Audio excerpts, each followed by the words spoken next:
Welcome to Soccer 101.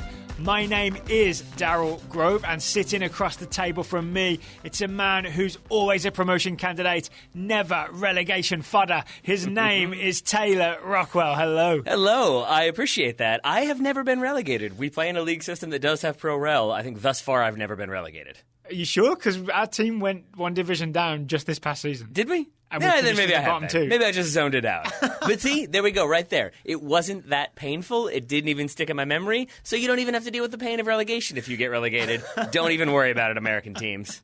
Don't even worry about it. So we are here to talk pro-rel. We're going to talk a little bit just, the history of why there's no pro-rel in the United States, why it might be a good thing, and then we're going to propose some plans for how we could implement promotion relegation in the United States. Should we start with the very, very basics? Sure. Promotion and relegation. If you've never experienced it, as Taylor, now he's got some uncovered memories. Yeah. knows that maybe I had those professionally removed. I don't know. I think England's a good example, right? You can work your way up the divisions in England on sporting merit. You finish in the top 2 or 3 teams, you get promoted to the division above. You finish in the bottom 3 or 4 teams, depending on how they have the system, you get relegated to the division below. Right. So it's not about who's got the most money. It kind of is, but it's about the results on the field. Yes, and then it also, because of that system, you end up not having the, bottom of the table doesn't matter. Like, maybe they'll get some draft picks or something like that. Yeah. Instead, now you don't want to be in the bottom. You want to be in the top. Middle can still be dangerous because a couple wrong turns and suddenly you're in the bottom. Mm-hmm. So it makes it that much more compelling because it also allows for new teams to come up and have maybe a refresh plan or take some time off and then come back stronger, and allows other teams to drop down and operate at a level they're more comfortable with. Well, Taylor, it sounds great. Mm-hmm. So why don't we have it here in the United States of America? There are reasons. Let's get through some of those reasons then. All right. I'm going to start with an easy one, but a big one, which is the bigness of the country. The sheer size of the United States is an issue. If you look at other countries that have pro-rel, for the most part, they are not comparable in size to the United States. Fair. As we've talked about previously, even a country like Russia, which does have pro-rel, if you look at where their teams are, a lot of them are based in major cities, or the players that play in non-major city clubs still live in the major cities and then take a jet to play for their team occasionally. I would also argue one of the reasons for no pro-rel is the relative lack of popularity of the sport over the decades, which means there just hasn't been a sort of critical mass of teams where we've been able to establish a promotion relegation system. And then a lot of the leagues that we have had have eventually folded before they've managed to get to the size where they could have promotion relegation. NASL, for example, any open league where you can sort of spend what you want, do what you want, has failed. Right. The only league that has succeeded in the United States across the decades is Major League Soccer, and Major League Soccer operates on a single entity system where teams can't just enter and leave. You sort of have to buy in to the league. It's a closed system. There's no pro-rel. Right. And that closed system has even come under threat at times in terms of the stability it provides when you had the Florida teams contract or the league retracted. Yeah. So even then, you see the kind of threat of not having a lot of control over everything that's happening. And I also think with that, it connects to American sports in general in that it's more similar in what MLS is doing to NFL, NBA, what have you. Yeah, there's no promotion relegation in the NBA or the NFL. There is not. Yeah. And so if you are a new league, if you're Major League Soccer in 1995 or 1994 planning out how you're going to operate, if you don't really have the cultural background of having pro-rel, it's not going to be there. So implementing this foreign idea at a time when soccer itself is still a relatively foreign idea is not going to be a natural thing. So instead you're going to kind of model yourself on existing American leagues. And then there's the owner-operators, investors, who've bought into Major League Soccer. They've put up big money. At this point, it's hundreds of millions of dollars to get an expansion team and become an MLS owner investor. I can see the argument that if you've put all this money into being in the top flight of soccer in the United States, you don't want to open up the system and risk your team getting moved down the divisions. That's the big argument, right? I have a question there. Not to go political, but it's kind of a politics thing.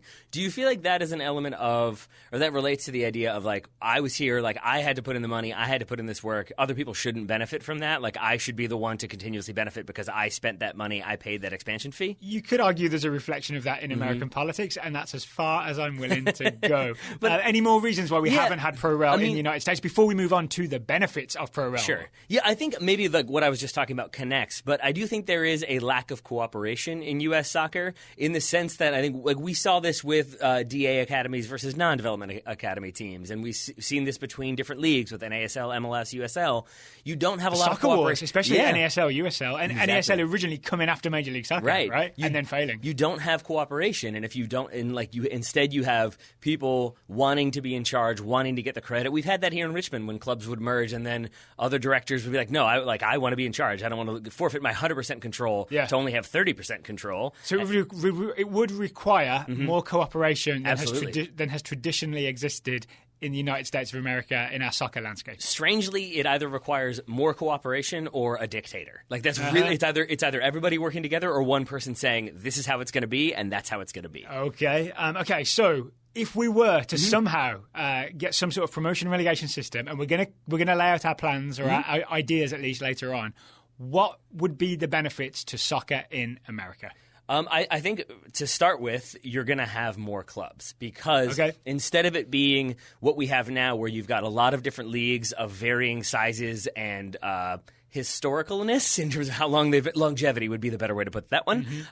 You would have just sort of a league system that is structured that we're going to start here. If we do really well, we'll move up. If we do really well, we'll move up. And maybe one day, we'll get to that top flight. So it sounds like you're describing stability within the lower leagues and opportunity within the lower leagues. Yeah, because I think you can go to a smaller city, like not smaller necessarily, but like Virginia Beach as an example. Like you could start a team there. You've got people who are interested in soccer. You've got a lot of club soccer there.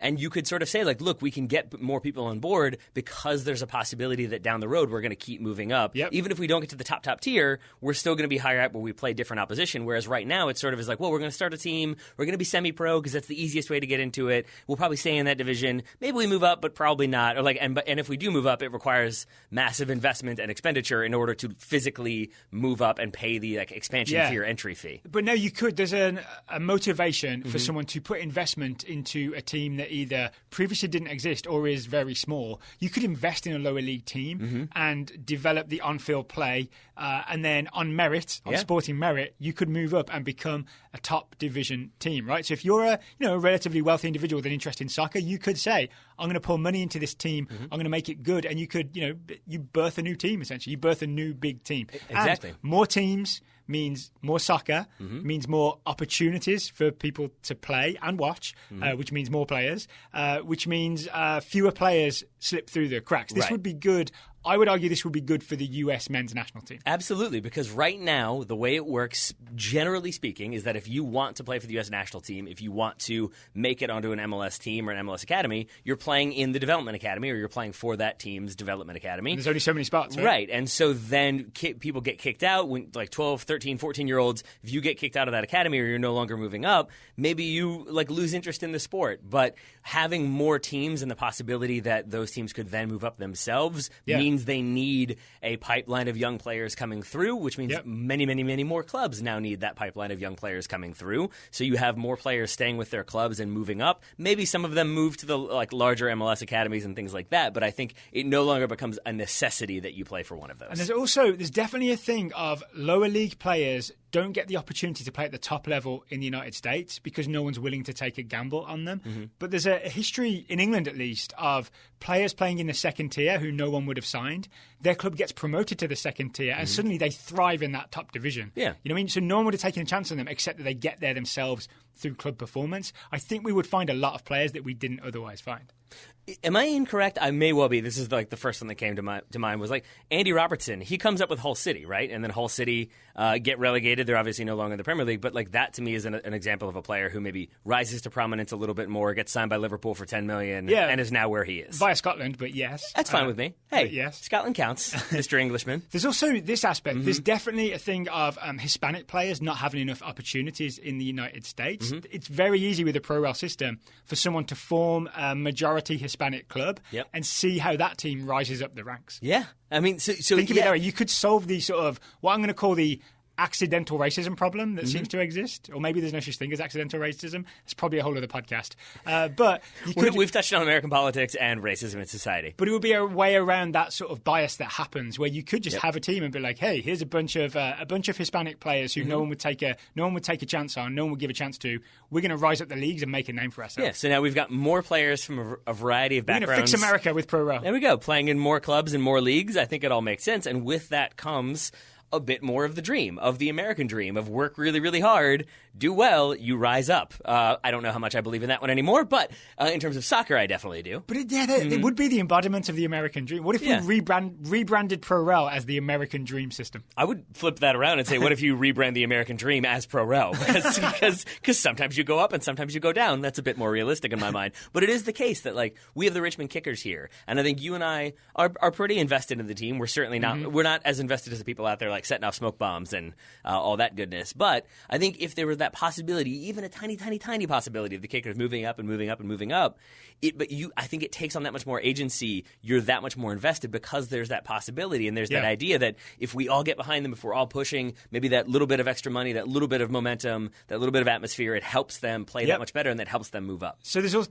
what you're getting as well is the drama, right? Yeah. If you have Pro Rel, then every level of soccer in America, from the very top to the very bottom, there's going to be drama, because even halfway through the season, even if you're not going to right now like make the playoffs and win your like fourth tier or third tier championship, there's a chance that you move up a division. And the flip side of the coin is there's a chance that you get relegated down a division. Using the Kickers as a good example, it's been 2 or 3 years previous to this, 2017, 18, 19, they finished towards the bottom of the table, maybe what would have been the relegation spots, but there was no drama. If they'd been fighting relegation, it would have been a whole different atmosphere at those games. So you would bring drama to American soccer. Honestly, games would matter more. It would make for a better product. It would make for something better to go and watch in person, better to watch on television. And in conversations I've had with people who aren't as familiar with Pro Rel or are newer to soccer and are like, wait, hold on, what's this thing that happens?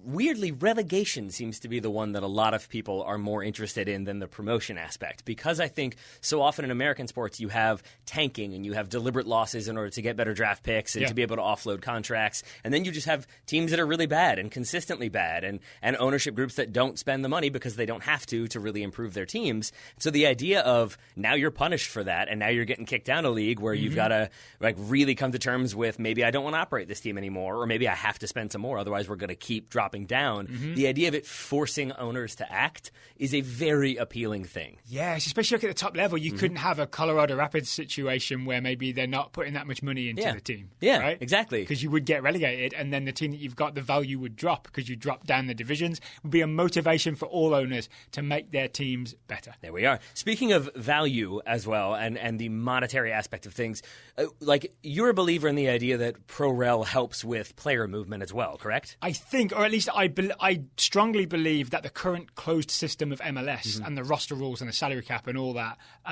is part of what makes it very difficult for there to be a proper free market of buying and selling players within the United States.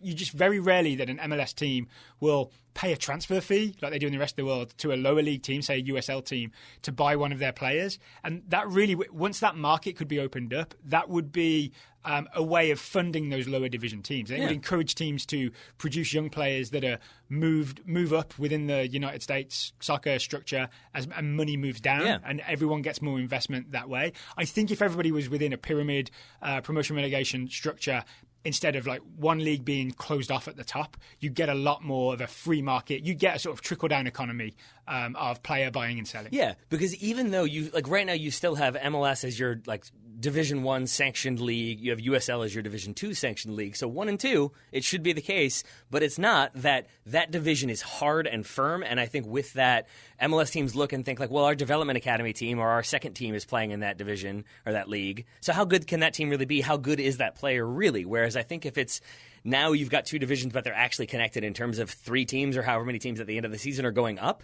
I do think it maybe opens it up a bit more of, well, no, those guys have to be good because they're competing in that lower division, so maybe we can find some talent there. I think it changes the perspective a little bit on how we look at talent development and talent recruitment. Yeah, especially if they're technically then all in the same pyramid, in the same system, as opposed to being in 2 different organizations. Yeah.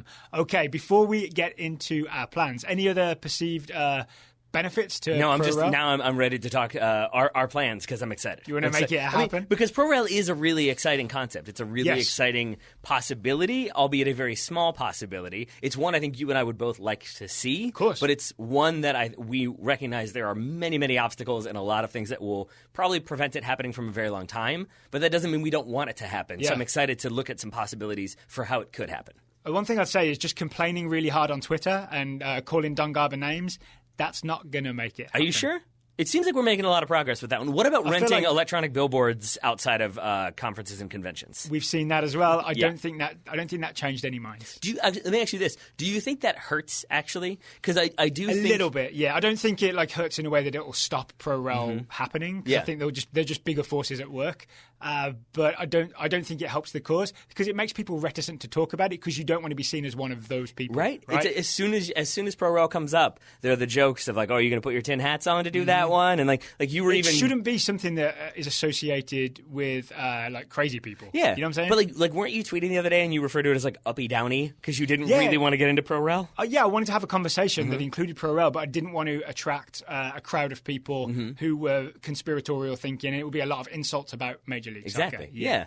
So I think maybe we destigmatize a little bit while at the same time asking everyone to just be a little bit nicer. There we go. Yeah, if everybody be nicer, you might get ProRel as a reward. One more thing. A way that maybe you could be nice. Just an opportunity, just an idea. Maybe you give a gift. But maybe if you don't know the person that well that you're giving a gift to, maybe you want to give them a mystery gift. And if you wanted to do that, Daryl Grove, how could you do so? Oh, you could use today's sponsor, Away Days. Away Days is an independent soccer clothing brand based in Boston. They have their own stuff, right, with the Away Days logo on it, which is... I was wearing my Away Days beanie the other day. It was warm, but still fashionable. It's a globe and a soccer ball, right? Yep. It's very, very nice. There's beanies, there's T-shirts, there's hoodies, there's all that. But they also do the mystery kit. You pay $25 and you receive a mystery kit, as in you don't know. It's a gray jersey with a question mark on it, right? It is not. It is a jersey from somewhere around the world, and it will be a hipster pick, shall we say, right? It won't be Arsenal, Real Madrid, anything like that. It'll be a smaller team from somewhere around the world. You just don't know what it's going to be. It makes a great gift for yourself or for someone else. Yes, or for someone else. It's also worth noting that it's not necessarily just like a totally random, like you're getting a Liechtenstein team or anything like that. It tends to be, you could, but it tends to be smaller clubs from England, Spain, Sweden, Scotland, Germany, many others. So it is a good way that if you are, say, like into smaller leagues or you want to get into a new team or watching a different league or watching a new player or what have you, maybe you get that jersey and now you're like, well, now I want to know who plays for Bochum. And suddenly you're looking at the roster and you're figuring things out, and it gets you into new teams and new leagues. And the mystery kits cost $25, but you could get 15% off if you use the discount code 101 for Soccer 101. You just put at checkout, you just put in the numbers 101. That will get you 15% off any order at awaydaysfootball.com. The mystery kits are the most fun order, but any order at awaydaysfootball.com. The discount code is 101 for 15% off. Thank you very much to Away Days for sponsoring today's episode. Daryl, should we get to some plans? Okay, can we start with mine? We can. All right, I have a plan for ProRel. Oh boy. It'll get us 4 tiers, 4 divisions, getting increasingly more regional as we go down, so that the teams with less money at the bottom will be playing locally. They won't be able to travel far across the country. The big idea I have is if there was some sort of reality where we had to have promotion relegation, I don't think it's happening without Major League Soccer being on board. So my plan is the same. We'll talk maybe a little bit about like some ground up ones after we get to our 2 big plans. Does that work for you? It does. And here's my idea. Essentially, it's an expansion of Major League Soccer. You say to MLS and the MLS owners, okay, we're going to have multiple divisions. We're going to have ProRel, but you're going to own the whole thing. Right, you are going to own the whole thing. This is MLS would swallow the USL. MLS would swallow all the divisions below and own the entire soccer landscape. Because if we're honest, because of the preferential treatment they get from US Soccer and Soccer United Marketing, they kind of do anyway, right? So we might as well make it official and expand it out and let MLS own the whole thing top to bottom. Okay. Here's the pitch I would make to owner investors, right? So most people know this. When you pay the expansion fee, right, you don't just get a team, you also get a percentage, you own a percentage of the league, right? You have a say in how the league is run. These original investors and operators, the people who bought expansion teams in the first 25, 30 years of Major League Soccer, They would still be the board of directors. Okay. So you still get to be in charge of what happens. Your team might get relegated to the second division or so, but you still get to have a say in how the entire structure operates. Because here's what I know about rich people. I've seen Succession. What I know about rich people is they don't just love money, they love control. They love being in charge. This is very true. They are still in charge of the entire thing. Yep. Here's how the structure would go. A national first division, which we're calling MLS 1. 18 teams. 3 teams get relegated at the end of the season. Below that on the pyramid, and it is pyramid-shaped, you have MLS 2, then the second division. There's an Eastern and a Western. MLS 2 East, MLS 2 West. The 2 champions of each division, you champion of the East, champion of the West, you get promoted at the end of the season. And then there's a playoff from the second and third place team in the East and in the West to decide who gets that one final promotion spot. The reason for that is to keep the table alive, right, towards the end of the season. If you're 7th and there's a few games to go, your season's not over. You still could reach for third place, reach for the promotion playoffs, very much like they do in England in the Championship and League One and League Two. Jumping in really fast, I'm assuming then that a big part of yours is going to be, given what we've already talked about, the size of the country, the need for flexibility. So, yes. for example, if geographical rebalancing. There we go. So if like, for example, 2 Eastern Conference teams go down and 1 Western Conference team goes down with them from the top flight, and then like 2 Western or 3 Western come up. Yeah. I'm assuming you're just going to kind of move teams around so that it fits, right? Each time the season starts, the essentially the 18 easternmost teams will be in MLS 2 East. Yep. The 18 westernmost teams will be in MLS 2 West. And it might mean if you're somewhere around the middle of the country, like if you can see the Mississippi from your stadium, then you might get shunted sometimes to the east, sometimes to the west, but it will make sense each season. There just might be a bit of shifting back and forth. I also like seeing the balance of the country in that, like, maybe you have more and more teams in like the east, and so you have the west just getting bigger and bigger and bigger, or vice versa. Like as one region becomes more dominant, you have to keep moving that line further and further over. And here's what happens next. So the 18 teams in each of the East and the West Conference, the bottom 2 in each division, each conference, I guess we'll call it, get relegated down to MLS 3. MLS 3 is regional. There's a Southeast, a Northeast, a Central, and a West. So those are all on the same tier, but they're sort of a geographical region. Each of those has 18 teams each, and they're all the third division. And here's where I'd get more flexible. I wouldn't say it has to be 18 teams. If you only can like muster 15 professional teams, 15 teams who can meet the standard, that's fine, right? The Central Division could just be 15 teams if it needs to be, but I'd cap it at 18 teams. Okay. The winners, the 4 champs, get promoted, right? So the winners of the Southeast, Northeast, Central, and West will get promoted up to the 2 available spots in the MLS 2 East, MLS 2 West. Nice and simple, right? Relegated is the bottom of each of those conferences, right? So the bottom of the Southeast, bottom of Northeast, bottom of Central, bottom of the West, you guys are going down. And what you're going down to is called MLS 4. MLS 4 is statewide, meaning there are up to 50 different regions by state. Like North Dakota might not have one. Alaska might not have one, right? If you can't get a few teams together and can't put a division together, it's fine. Your state doesn't have to do it. But at that level, it's essentially just a state championship of semi-pro and amateur teams that have the statewide competition. The winners of each statewide competition will then be clustered into what I'm going to call super regions for a sort of playoff of, let's say, so you've got regions and then you've got super regions. Super regions. All for right. example, to take the southeast spot that's available because the team's been relegated, the state champions of, let's say, Virginia, North Carolina, South Carolina, Georgia, Florida will have some form of playoff or championship amongst them. The winner of that gets moved up to MLS 3 South East. So you can be a pretty small team playing in MLS 4. Could be kind of amateur. If you can manage to win your state, then win the sort of super regional thing, super state, the super state championship, that's what it's called, then you can go up to the regional MLS 3. You'll be a third division team. All right. And what if you're a new team coming in? Do you have to start at the very bottom? Are you starting in that sort of state, super state, regional? Assuming all divisions are filled, yes, you start in your state competition, right? You'd start in Virginia, say. I would say if, say, the Southeast, we keep saying Southeast because that's where we are. If the Southeast only has 14 teams and the space for 18 teams, I think if someone came in with, I've got a bunch of money, I've got like a really professional-looking team ready to go, I think there are criteria you could meet to skip over having to spend time in that state division and go straight to the Southeast MLS 3, right? Up to a point, right? Up to when we get 18 teams, then sorry guys, there's no more room. You got to start in your state, and if you're that good, you'll win it, and we'll see you in a year or two. I think this analogy is going to make sense, but it's like, imagine if you take this pyramid and flip it upside down, and you're like filling it up with water. That like the water is the teams. So as you get more and more water, more and more teams, it keeps filling up, and you keep having to add segments on to expand it out so you can accommodate all that. That would be the idea, right? So even though we only have a set number of professional teams right now operating in the country, you want to have it structured in such a way that it lends itself to filling out and getting bigger and bigger and bigger. Yes, exactly. I've got a few little rules to lay on top of it as well. If you're an MLS2 team, like say you're the Tacoma Defiance, you have to be at least one division below your parent team, especially if you're going to share players back and forth. So sort of like they do in Spain, right? Barcelona B cannot ascend to La Liga when Barcelona are there. I think that's fair. I think we keep that structure, right?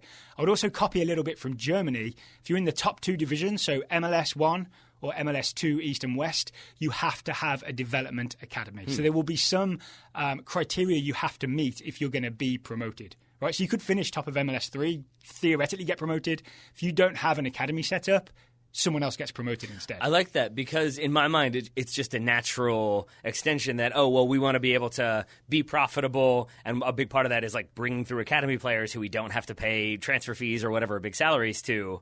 But then there are definitely going to be people who would not do that and would just try to operate on a shoestring budget and bring in cheaper players. So I like the idea of making that a requirement. And then you're keeping it going. Well done, And then Daryl. part of the big pitch is you owners, you original investor, owner, operator people, you can make more money on this gigantic league because we are going to absolutely market the pro-rel aspect in a big, big way. Okay. Right? There would be a big push of a new era of soccer in America. I think a lot of people who've been anti-MLS would come in at this point, right? If you say there's no more salary cap, there are no more roster rules, there's now pro-rel, starting in whatever year it is, 2030, I think a lot of people we know who are soccer fans but are like, I don't like MLS, it's a weird fakey structure, I think they would buy in at that point. There's a massive, essentially Euro snob market who would be willing to buy into Major League Soccer with its 4 divisions at this point. I think this is what makes soccer really take off in the United States. I didn't think about that aspect either, of the people who have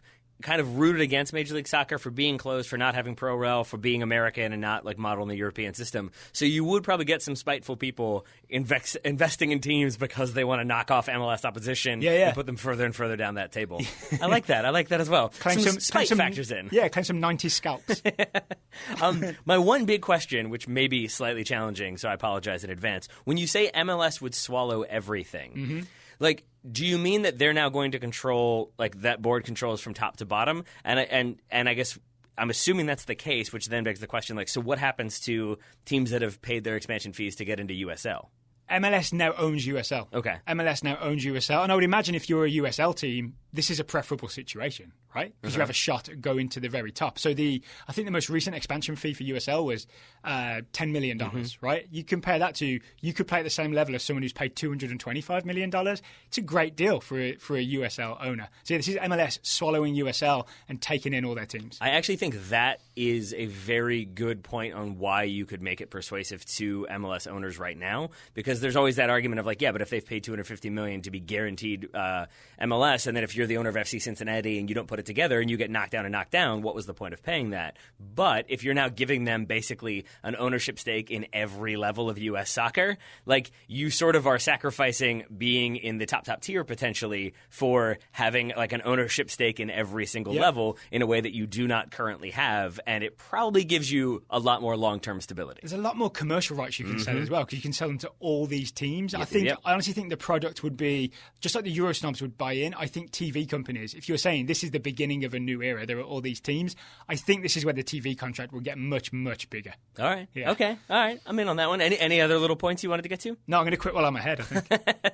I like it. I mean, yeah, I think it's the probably most logical model of you have to build with Major League Soccer in mind, because it's probably the most realistic way of getting it off the ground, and it's probably also the most realistic thing that could happen if MLS continues to expand and then has to come in with new ideas for how to keep things fresh and exciting. So we have more plans plans to come, right? We have the Taylor plan. We also have some, what I'm going to call like, not fully thought through plans, but good ideas that we're going to pitch, or at least I'm going to pitch, towards the end. The half-baked Pro-Rel ideas. The half-baked Pro-Rel ideas towards the end of this episode. But first, if you do not enjoy a closed system when you go on the internet, you may be interested in today's sponsor. It's ExpressVPN. Once you use a VPN, you really do get out of the closed system and you are open to the entire internet. That's right. Because you can. Sorry, go ahead. I was gonna pick it up for you. ExpressVPN lets you spoof your location, so you can say appear to be in the Netherlands, so then you can watch Dutch Netflix, as I've talked about before. I don't know why I'm obsessed with Dutch Netflix, but you can also then. Is there a special show on Dutch Netflix that you really like? I think it was just because when we did the Marvel 11, you could get all the Marvel movies on Netflix in the Netherlands. I think is how it worked. There's not like a TV show,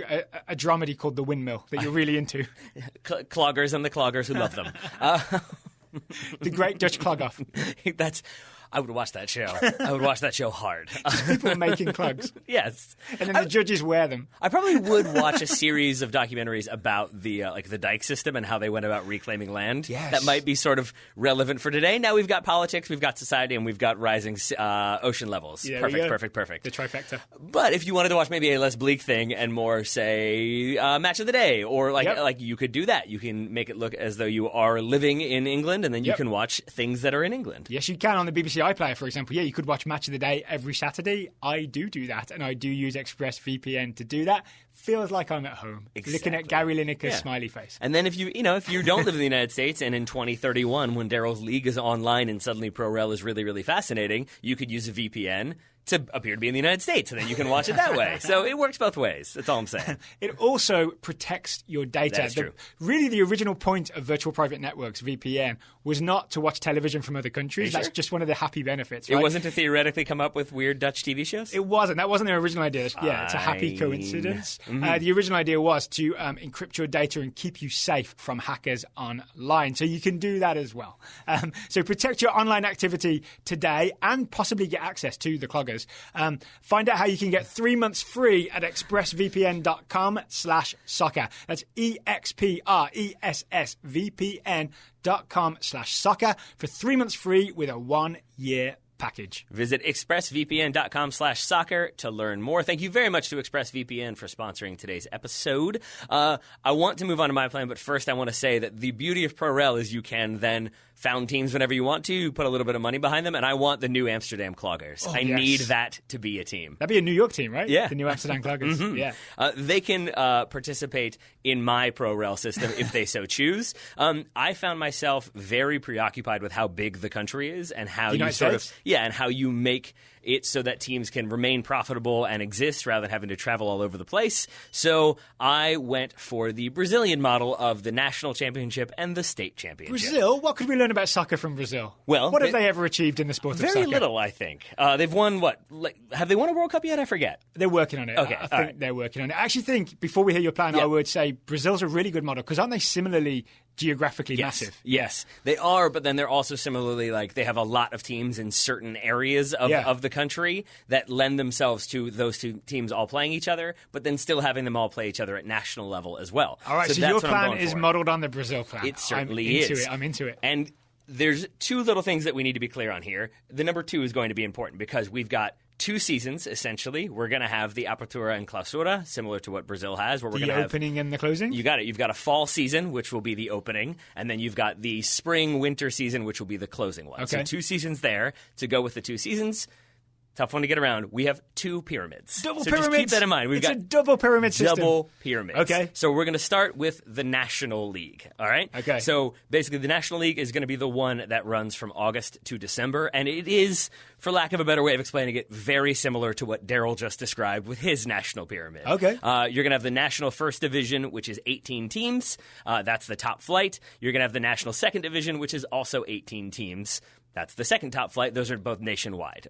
Okay, so I had an East and West. You have a nationwide second division. And my idea here is sort of, as I said previously, the idea is like you're incorporating MLS owners and MLS into the structure of it, and you're kind of selling them on this is a way to kind of keep the league fresh, but maybe keep your role at the top of the table, but then you've got a lot more opportunities for making money is sort of what I'm going with here, which I think would appeal. Okay, but that's how do they go up and down between those 2 divisions? They go up and down via promotion relegation, Okay. but they do so drastically between those first two. You have, at the end of the season, 4 going down and 4 coming up. Ooh. So there's a lot of fluidity between. The idea would be that, like, if you establish this in, say, like 2030 as an example, by then my plan calls for MLS to expand to 36 teams. So now you've got 36. At the end of like the penultimate or the ultimate season, you split those into top 18, go into the top, the National First Division, the bottom 18, go into the National Second Division. That'll be a fun final season of old MLS.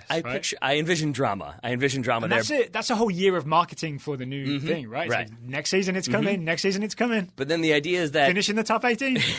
And then with the 4 going up, 4 going down, you sort of are telling those teams that do end up in the second division, but you've got a lot of opportunities to move up, and there should be a lot of fluidity. Yeah. There won't be as much fluidity between the like national second division and the national third division, which itself is still a national league, but that one is 18 teams. It's all 18 all the way down. Yeah. This one you've only got 2 going up at the end of the season and 2 coming down from the second division. Okay, so you've established a slightly thicker border between where the MLS cutoff used to be and the rest. It's a border, but it's a pretty thick border. It is. Yeah. Intentionally so, because I think I gave a lot of weight to trying to incorporate what MLS would want, and I think that you could then pitch them on, even if you are one of the MLS teams who does go down, the idea would be that you have such operational structure in place that with a little bit more expenditure and a little bit of upkeeping, you really do go right back up because you should be dominant in that third division, at least to start. And then below that in the National Fourth Division, similar to you, I've divided into 4 regions. You've got 18 teams per region. I've got a West, a Central, a South, and a North. And then you can kind of... like a Southeast and Northeast? Yeah, basically. If so, then we've basically ended up identifying the same regions. Yes. Yeah. I mean, you kind of have to. If you're going with 4... It makes me feel correct if you ended up doing the same thing. Initially, I was like, well, it's obvious. It's Northwest, it's Southwest, and then it's Northeast and Southeast. But really, Northwest would be 3 teams.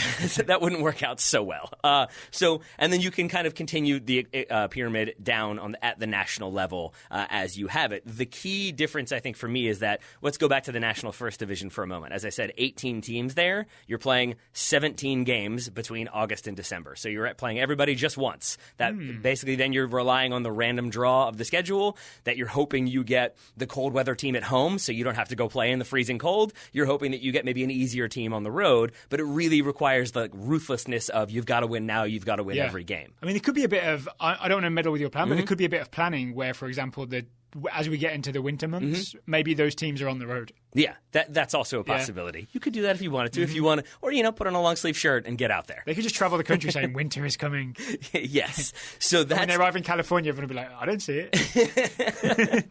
Perfect. But the idea is that at the end of that, those 18 games, you played 17 in December, you have your national champion. That's it. There's no playoffs. You've just got the fall season is essentially the National League, and that's that. Then you can kind of regroup for about a month. Then come February, we've got that second pyramid that I was talking about. In Brazil, it's called the state championships. We're not going to have 50 different championships here. We're going with a more regional competition. So my tickets to the North Dakota championship are no good. I mean, you can still use them. I just think there won't be many people there for you to watch or sit with, is my guess. But this is where those 4 regions that we identified together, or like we both identified, you're going to go play in just your region for that, basically February to May schedule. So the spring season. And so, say you're in the Western Division, or the Western region, that is, you're going to be the top tier there. You still have promotion relegation, so you're going to have 15 teams. I did it up very quickly based on current standings in the Western Conference of MLS and USL Pro, but you have those 15, and that really does give you a lot of good rivalries of LAFC, Seattle, LA Galaxy, Portland, San Jose, but then getting down into some local, or the smaller ones of Fresno and Las Vegas Lights and El Paso. They're in the West, by the way. It's confusing, but they're in there. And so at the end of the spring season, you've got Pro Rel here, so you've got 15 teams. So there are multiple tiers in each region. There certainly are. So if I'm a really small team in Oregon, right, I can be in the 3rd tier of the Western region. You can indeed. You've got 15 teams, and similarly, it keeps going down. And then at the 4th division level, so 15 in the first, 15 second, 15 third. In the 4th division, that's where it gets hyper regional, and that's where maybe you have Eastern Virginia and Western Virginia, or you've so you're kind of splitting it up to make it even more. I think they already did Western Virginia in real life. Yeah, they did.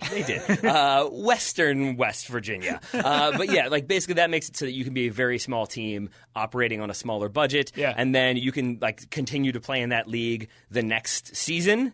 You don't then have to go to like the National Premier League or anything like that unless you work your way up, because it's worth noting that you can very much be in the like the National Premier League, but then be in the second division in your respective region. Oh, so you could be one of those teams that like does well in the fall, but is a bad team in the spring. Yeah, okay, I got it. But here, I guess my idea is that if you are an existing MLS franchise, you sort of have the opportunity to play at the national level and get all the spotlight on you that way, but then you can play at a more cost-effective level because you don't have to pay for transcontinental flights and all that. You're kind of staying in your area. You're building regional rivalries. But it's another opportunity to beat up on some opposition, finish high in that table, and then you still have a second shot at silverware there. But I would also say you bring back some spotlight to your regional division, right? Where to your regional league, where the smaller teams that don't really have a shot at the national top division have a shot at playing Seattle or Portland. Yeah. And then my final wrinkle here is that in the top division of each region, at the end of the season, the top two teams, they're going to go play against the other regions. You're going to have 8 teams total, obviously, and then you're going to have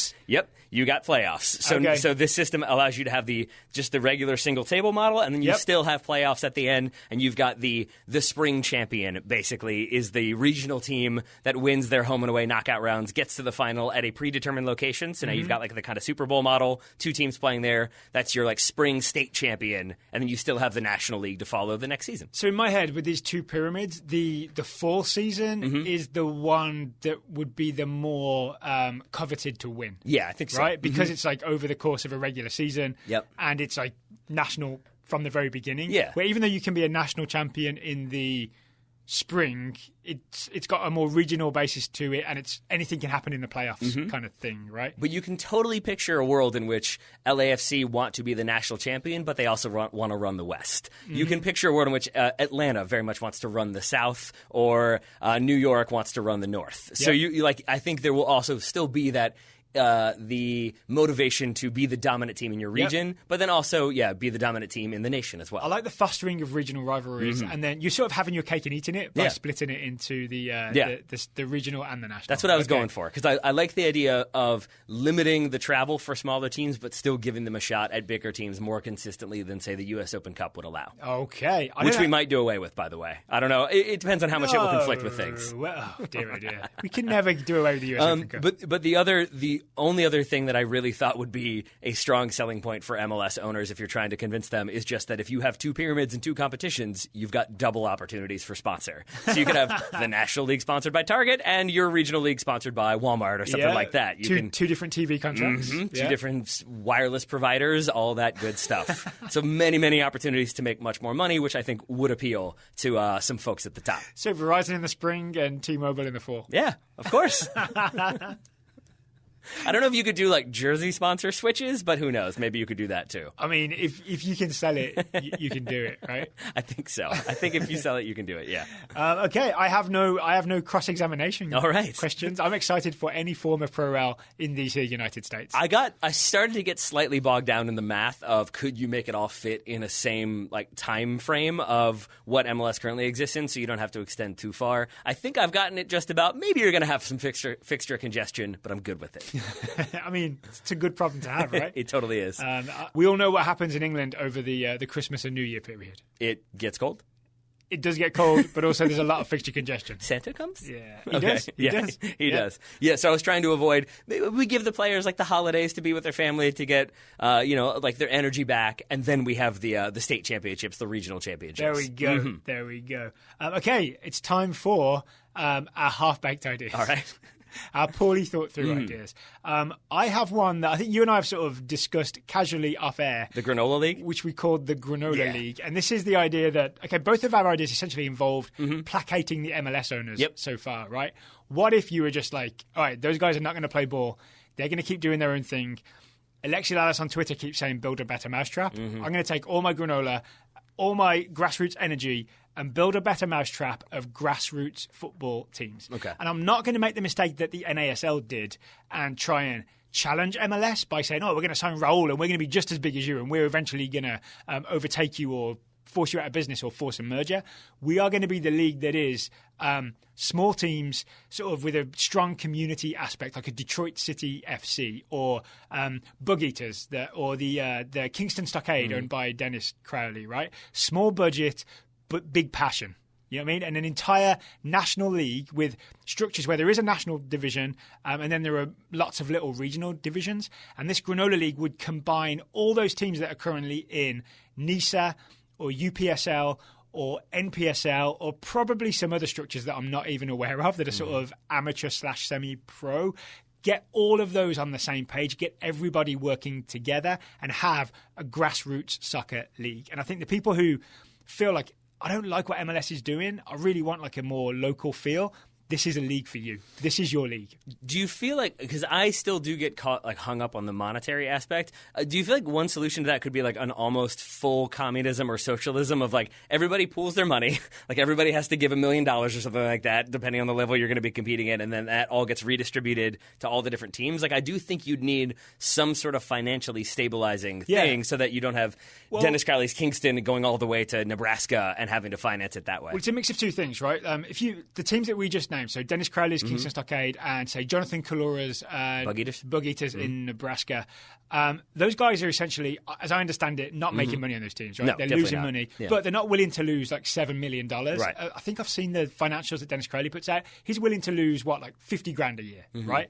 I think it will still be a lot of that. It'll still be wealthy-ish owners, not like Bill Gates owners, but people who are just willing to lose $50,000 for the passion of soccer, because it's all about passion. It's not even about expecting a return on investment, right? Then on top of that, I think you can still sell some, sponsorships for the league. Maybe you're not getting T-Mobile, maybe you're getting cricket or something, but you can sell some sponsorships for this smaller ambition league, and then that money can maybe just be distributed however you want to distribute it to essentially make travel easier for various teams. Yeah, and sort of, would you agree then that the idea here is like less about developing really, really, really great soccer teams? Like that would obviously be a good thing to have happen, but it's more about the idea of soccer, and soccer supporter culture is supposed to be grassroots. It's supposed to just be a bunch of people who want to be there out of the commonality of where they're from or where they live or what they believe in with that team, and it sort of reflects it that way. So it's not really about like they're scoring 15 goals a game and they're the best team ever and they can dominate all over the place. It's more about there would like, be some of that because you'd enjoy certainly. your team being brilliant, Yeah. right? But the big thing is there would be pro-rel within that. So you can go up to that like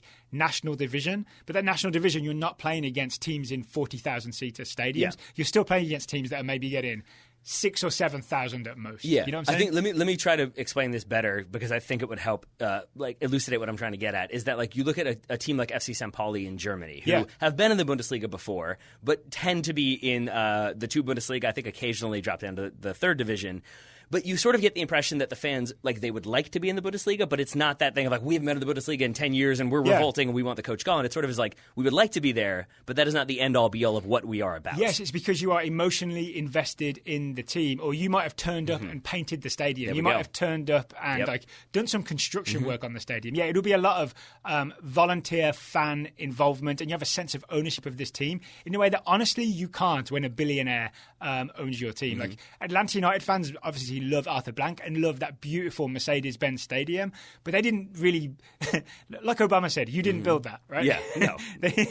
You're benefiting from Arthur Blank's largesse there, whereas you will have actually maybe been involved in some way. You might have been out with a bucket collecting some money for your team. Yeah, right. I'm good with that. And I think like an intermediary step between having like a national league as well is you could almost have regionalized leagues that are all part of one like unified system. It's not you've got this league and this league and this league, but you've got like regions that they're competing in, and then they send teams almost to like a postseason, a March Madness style bracket, and you kind of do it that way of like an elimination tournament. That then you have some like sort of then you do have a New York team playing a Nebraska team and things like that. Let's not get down in the weeds on this. Okay. I want to because there's a half-baked plan, right? Let's keep them half-baked. Let's not turn the oven all the way up. All right. I think I was making it less baked by adding more ideas to it. The essential two ideas of it is one, it's a nationwide structure for small teams, right? So there's no more competing between UPSL, MPSL, all that. There's just one big structure so that everybody's on the same page. And that whole lower league structure has stability to it. And everybody shares an agreement, like a rough agreement, that these are teams that the community can invest in, and we don't have ambitions to be a mega club. We are happy just providing soccer at this grassroots level. Yeah. There we go. So that's my half-baked idea. All right. I like that one. I have a granola in my eyes. I have a micro with granola in your eyes. I love it. I have a micro level idea that probably relates to my idea that it either comes from everybody agreeing to get on board or one single person running everything. I guess mine is like a dictator model of maybe at a very local level, you've got like this one state league that gets established. So let's say, pick a random state for me. Michigan.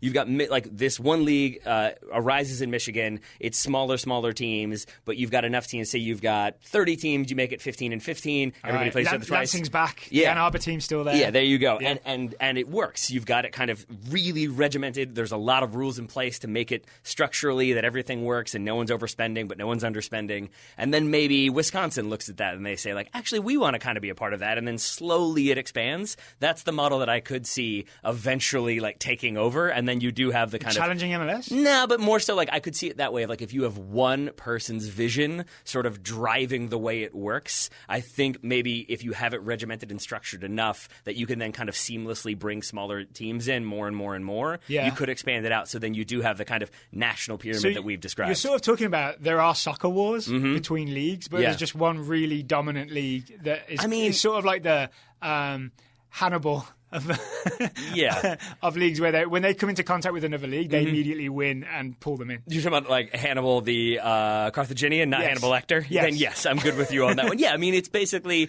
the empire model. Eventually he would weep because there were no more leagues to conquer. That is outstanding, even though I think you went to Alexander on it, but still, it's still. It is Alexander, but it does work though. That like I guess that's kind of what I'm talking about. Is like the innovative strategian who's like, I've got this strategist. I use the George Bush word, but like who's got this very specific vision for how it could work, and then people buy in and people get on board, and it keeps spreading and spreading and spreading. That's a possibility, and then you go into the national pyramid structure. But I think in the end, it's going to take money and investment. But you could also then incorporate other aspects that are maybe underutilized right now, which is the one that I think you came up with last night. I mentioned this just last night, I'm kind of fascinated with this. So college soccer, right? There are a bunch of really well-run programs and teams. They've already got facilities and stadiums and obviously a fan base, right? Like current people who go to the college or alumni. I feel like there's got to be a way to harness all of that and like add some semi-pro teams to it, and you suddenly create a thriving soccer landscape, right? And I know there's a lot of NCAA obstacles. That's the stuff we would have to overcome, right? You would have to have NCAA say, all right, our soccer is not doing as well as our basketball or our football. We are willing to make a lot of compromises with NCAA soccer and let those guys compete against some local semi-pro teams. And you could have it based on the established conferences, right? I mean, that's what I'm saying. And then a bunch of semi-pro teams around that. You've suddenly got a really good soccer league.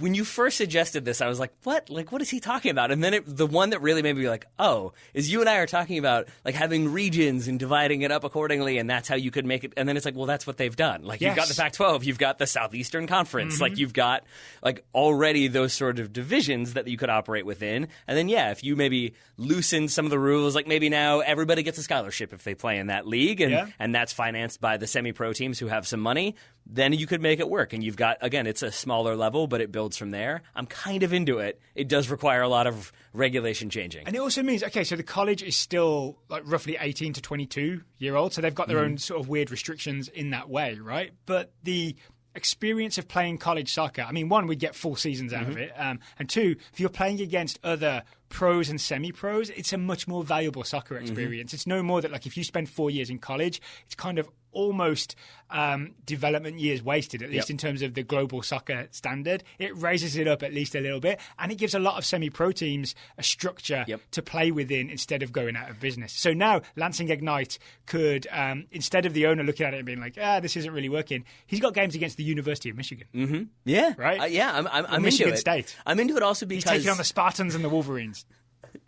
I'm in. And then they all have good automatic names as well. There we go. You can go with that too. But like we have played, or I have played like Summer League against current college players. This was a while ago when I was in like peak fitness. And it is the case that if you were only playing against other 19-year-olds, you get used to playing against other 19-year-olds. If you're suddenly playing against a 27-year-old who's been playing for a while, they tend to win the physical battles, as strange as that sounds. And so I like the idea of, going up against older players, more veteran players. It does season the college players a bit more than it currently the system provides. And then hopefully the reason it's a pro-rel thing is hopefully within each region there are enough teams that you could actually have different tiers within it, right? So it would establish, there's already enough teams for a league, right, within a conference. So you add all the semi-pro teams, maybe there's a second tier. You add the Division 2, Division 3 schools, and then you're talking about a lot of teams all of a sudden. And it's weirdly not so foreign because you do have conference realignments when one school gets big enough or jumps to a different conference. That is a version of pro-rel because you're generally moving from a smaller one that doesn't give you the national attention or acclaim or chance to make it into tournaments. You move to another one which is slightly bigger, slightly better. Yeah. You do then have that opportunity. There you go. There's my weird pro-rel. I can't believe this makes as much sense as it does. Again, knowing nothing about NCAA rules and eligibility and all that, we just have to throw that out and start again. Yeah, what I know about the NCAA rules is we're going to break them. Yes, we certainly are. And we're going to do it openly and honestly. I wouldn't weep when there are no more rules to break. Do you have any more half-baked ideas? No, I mean, aside from like FIFA requiring it to happen or something like that, or I don't know, someone giving U.S. Soccer $10 billion to implement pro-rel. Well, even then, like the two of our plans would essentially be maybe the way to go, except you wouldn't have to placate the MLS owners so much, right? Because if it's happening anyway and there's no, they've got no argument against it, then we don't have to treat them like royalty then anymore. Well, when the alien overlords come and for some reason offer us money to implement pro-rel, they're a very weird alien species. We now have some plans that we have some rough blueprints and some unbaked pies that people could potentially look to. All right. We'd love your feedback, I think, on our pro-rel ideas. Maybe. You can always contact us at contact@totalsoccershow.com. There's an email that goes to both of us. We're on Twitter at Total Soccer Show because the Total Soccer Show is our other show, our daily show, Monday through Friday, offering news, reviews, analysis of games and happenings that are going on. You are listening to Soccer 101, which is our soccer library full of all kinds of information and half-baked pies. This is true, and if you are a person who wants to send us one of those emails, just know that there's a direct correlation between number of capitalized words and amount of time that I'm going to spend reading your email. So just know that ahead of time. That's fair. Okay, I've been Darryl Grove. I've been Taylor Rockwell. You've been listening to Soccer 101. Thank you for listening to Soccer 101.